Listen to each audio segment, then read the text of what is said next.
Hello and welcome along to Mondo Chelloveck Movies. My name is John, and this video is going to be what I picked up in the last week or so from HMV and also CEX. Also, I've got a forthcoming video talking about what I consider to be the best ever looking Blu-ray I've ever seen in my life, and I've got to say it just looks, it's unreal how good this one looks. It looks like a good 4K, if I'm honest. Also, on that same video coming up, I will talk about a 4K that I've got recently, and I thought this is probably the best ever 4K, or one of the best ever 4Ks I've ever seen. So keep an eye out for that. Also stay around to the end of the video because I'll put a little Easter egg on there for you as well. So first up from CEX, I bought a movie that I hadn't seen for a long time, but I remember thinking this was absolutely brilliant. Had this on VHS, used to watch it all the time. Now at this point, I think this movie's from around 1988. I used to think that the actor in here, the comedic actor in here, was absolutely brilliant and everything he did was amazing. Now after this, he kind of sort of went off the radar, and I thought he's not as funny as he used to be, but I still think he's pretty good. And he's been on a recent TV series on Disney Plus, and it's been absolutely amazing, and me and Deborah watch it all the time. So the movie is Dirty Rotten Scoundrels. Now this is a really good movie starring Steve Martin and also Michael Caine. They play a pair of confidence tricksters who go off on holiday and they try and get everybody's money off them. And it's got something, this character here, Ruprecht, is absolutely, that dinner scene is one of the funniest things I've ever seen on film. So this Blu-ray was £3, so I couldn't argue with that. It's region free as well. I think it's probably like an early Blu-ray, but to be honest, it looks quite good. It doesn't look brilliant, because I do think that these days when they put a brand new sort of Blu-ray out, I think they look probably exceptional. This looks like a good Blu-ray, like from when they first came out sort of Blu-rays. I think you know what I mean when you know what I'm saying, that it's not the best looking movie, but it's pretty good. I think it could be better if it had like a new remaster. Excited to get this and excited to see it after what has been a long time. So that's Dirty Rotten Scoundrels. Next up, for £20 in CEX, I've got a set that I've been looking at quite a few times when I went in there. It was always just a little bit too much, but I thought £20 for these three movies was an absolute steal actually. So it is the Planet of the Apes trilogy.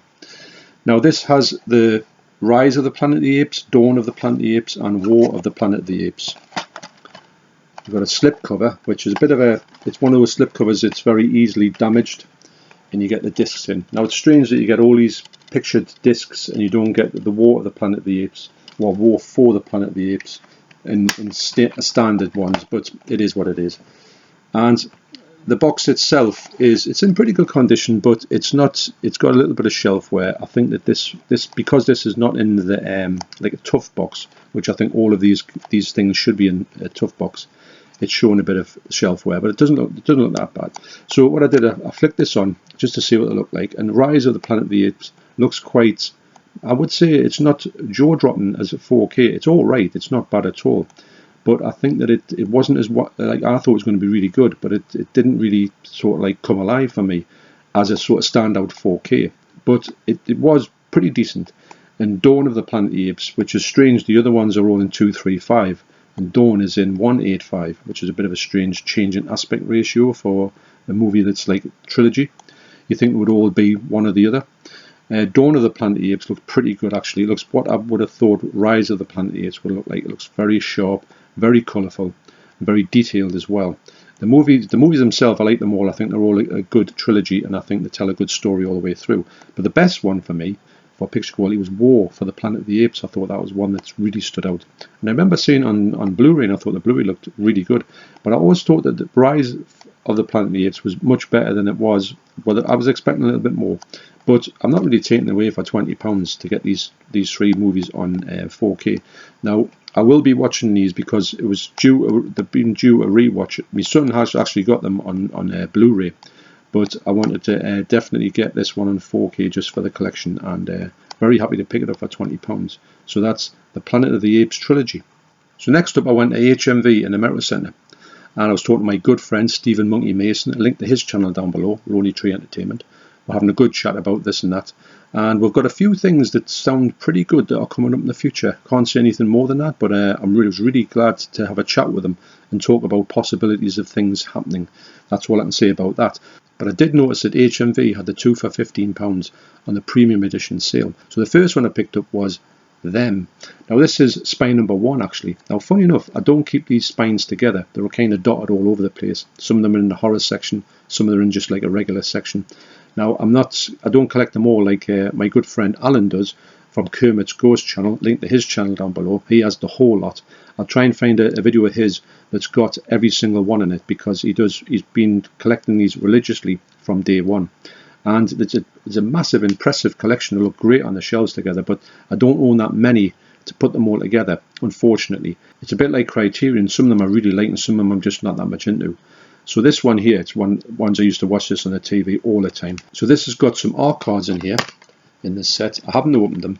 I'm going to keep them sealed. Got the Blu-ray, it's got the DVD in it. I love these editions with these slip cases, and I think they always look great on the shelves. I think it's a great thing to have as an item to get something released from them. Now then, so this movie here, it's one of those movies that's one of the ones that you remember from watching when you were a kid. Used to watch them on the TV all the time. Anything that was like a creature feature or a 50s black and white sci-fi thing, I was all over. Couldn't get enough of them. Used to put them on the telly all the time. In fact, I wish they would do more of that, but they just don't seem to do them type of things anymore. But this movie here, it looked, actually, I thought it was going to look very grainy. It was going to look very poor. But it looks pretty good. They've done a good job getting this remastered. The grain in it, there is grain there. It's not huge, but it's enough to notice it. But I don't mind that, because the picture quality itself, and it's black and white as well, is very sharp, and that's what I'm after really when I'm buying something. I wanted a nice, crisp, clean black and white picture when I get a black and white movie. So that's them. So the other two for £15 movie I got is a movie that I've been after for quite a bit. Now, I was originally turned on this movie by John, the movie collector. Link to his channel down below. And he was talking about how good this movie looks as a Blu-ray. It's one of the best Blu-rays he's ever seen. So the movie is Grand Prix. Where's me ladders? Sorry, Grand Prix. This movie is one of the movies that, it's a long movie, and I think that's what originally put me off it, because I don't really buy long movies. So this movie is 176 minutes long, and like I say, big movies, long movies are not my cup of tea. So this will be one I'll watch in 2 goes. That's the only way I can get through it. I never stay awake long enough to watch that. It does look like this movie's been split into 2 for the DVD. Yeah, I think so. And also the Blu-ray, which is just the 1 disc. So when I put this on, I was expecting this to look pretty good. And to be honest, it looks spectacular. It sounds amazing as well. Now, sometimes when you're watching it, it looked a little bit grainy in some places, a little bit soft in places when I was putting it like the chapter search. But when you would get like a good picture quality on the ones where it was like really up to people's faces, and then you would get like a good bit of colour, the detail and the sharpness and the colour was absolutely unreal. And John's quite rightly saying it's probably one of the best ever Blu-rays you'll ever see, and he did highly recommend it to me. And he said to me quite a while ago, you need to pick this up in the 2 for £15. Now, so I thought, right, this was the one where I needed another one with them, and I thought, yep, I will definitely get this one. So, but this has got a lovely cover. Love the look of this movie, and like I say, it's one of those ones that you just look at and you think, wow, the quality is. And I know what John would have thought when he saw this, because I know he's a big racing fan. So this movie is shot in 65mm, so that gives you an indication of what this movie could look like, because one of these the big scopes just gets as much information, so a 4K of this one would look probably astounding. So I want to thank John again for giving me the heads up on this movie, and yeah, so interested to watch that. Don't know when I'm going to watch it because it's a long one, but when I watched the clip of it, I thought, wow, this is shaping up to be one of those really amazing Blu-rays that do look spectacular. So that's Grand Prix. So going from one of the best ever looking movies on Blu-ray to one of the worst looking movies on Blu-ray. Now, as you know, I do collect this set, and I had to get these next 2 that were out, so I went to the town this morning, I picked them up. So the first one I picked up is Treasure of the Mint. So going from one of the best looking Blu-rays that you can find to one of the worst looking Blu-rays you can find. Everybody knows that I love this range, so I had to go to the town today to pick these 2 movies up. And the first movie I picked up was Treasure of the Ninja. All of the other movies in this range, the AGFA range up there, are really low budget, and I mean really low budget. Now I looked up online, and this movie cost $1,500 to make.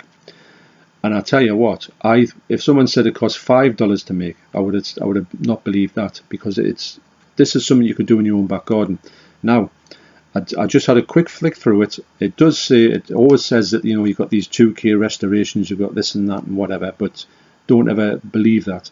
Do know you will have a good time with this movie, because these are so bad that they are really enjoyable. And this one looks equally as dumbfoundingly bad. So it says it's a new transfer from the original 3/4 master tape, which is basically a videotape.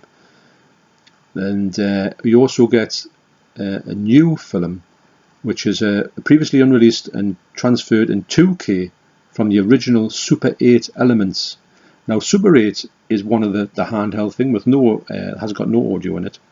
This movie here, it was filmed without audio, and it had to be redubbed, which is fair enough because these things happen. There's a lot of horror films do that. Now, this one here, I think all the parts in the movie, I could be wrong, but it did seem like that on a glance, is actually the same person is doing the voiceover. Now, I've heard that before in some movies that can happen, but this actually looks as if somebody's putting some voices on. Now, the bit I saw that I couldn't believe, there was a fella, it wasn't him, but he was actually in this, it's always in this woods, that's all they do, fighting woods. There was no pictures of it on the back, but every time I turned on, it was like in the woods. Now, it seemed as if the fella, when he was talking to like a ninja, and I don't think it was this ninja, but it was a ninja, I think he had a red suit on. Yeah, I think it was this red ninja here. The voice that they put on for the ninja person is, you've got to see it, to hear it, to believe it. I couldn't believe what I was actually listening to. I'm cracking up thinking about it. This voice they had was probably the best comedy. This is basically, treat this as like an absolute comedy. Now, I'm a big fan of some of these movies when they actually get a movie and they do take away the original soundtrack and they do go over it. There's a one called What's Up Pussycat What's Up Tiger Lily by Woody Allen, and also there's another one called What's Up Hideous Sun Demon, where they take the audio out of the song, the film, the Hideous Sun Demon, and they put like other things in that like make their own story up. And the Woody Allen ones are exactly the same. They just put this ridiculous, like actually as if they're saying the words, they're talking about the recipe for an egg salad, I think, in the thing. So look at this. This is the reversible art. Now, this is something that I could have drawn easily, or my nephew could have drawn, who's 12. Now, but I like this. I like this type of thing. I like the fact that there's the original art, and I like that these are so literally inept, and they do look horrendous. And this won't be a hard watch because you'll be laughing all the way through this. I mean, that voice. I wish I could put a clip of that on. But it's got this bonus movie, Dragon vs. Ninja, 1984. This is and the same. It's just talking over this really bad, like Super 8 quality, and they can't even hear the voices on some of them. And it's just, I think it's the same person, which makes it even more funnier. So this is going to be one I'm going to watch very soon. It's a laugh. It's going to be a laugh fest. It's going to be one of those ones be best off to watch with somebody in the room. Deborah doesn't like this type of thing, so I'll have to watch this by myself, but I would be laughing my head off, that's for sure. The slipcovers have just got these exploitation look, which just set them apart for me. So that's Treasure of the Ninja and the films of William Lee. So last and by no means least is The Curious Dr. Hump. Now, this movie's from 1969, and yeah, well, I can't believe what I was looking at. Now, I can't really pull all of that cover up. That's reversible art. These ones don't have any booklets in. Sometimes they do, sometimes they don't. This, it's just, I had a look at it. I can't wait to watch it actually, because it looks like they've got these sort of these monsters in, for want of a better word, and they seem to be getting these, when the couples are, together, they will get them, they take them back to this laboratory to get this potion made for Dr. Hump, so he can keep himself eternally young. I mean, it's obviously a true story, but the thing is, when I put it on, I was expecting this one to look really bad. Like, this one does look pretty bad. This one here does say it's got a 2K restoration, and to be honest, from the 35mm into negative, and it looks really nice. It's black and white, and there's a lot of stuff in it. There's more stuff in it you would expect for a 1969 movie, and it's got another movie on here, which I think is a shorter version of this movie. I think this movie was made more adult, and they put more extra scenes into this version, and the other version is a shorter version, I think you get them added scenes taken out, so it's more like a horror movie, if you can call this a horror movie. It's a bit of a horror movie. There was a bit in it when I put it on that said they were at a club and there was people dancing. Well, there was a woman dancing, and the bartender and the people in the bar were looking at this person walking in, like they were looking at the camera, but the camera was the perspective of this person. So he walked in with his big metal boots on and sat at a bar with these hands that looked like something you would buy from a joke shop. And when the camera went up, he was like a monster. It was like him, I think. And people were going, And I thought, what? So this monster goes in to watch this show and nobody says anything. It's just utterly bizarre. It's a Spanish movie as well. But I think these type of movies are so funny. It's unreal, actually, that these movies are seeing the light of day. I think it's big credit to 101 Films, this AGFA range. I think they're onto a winner here.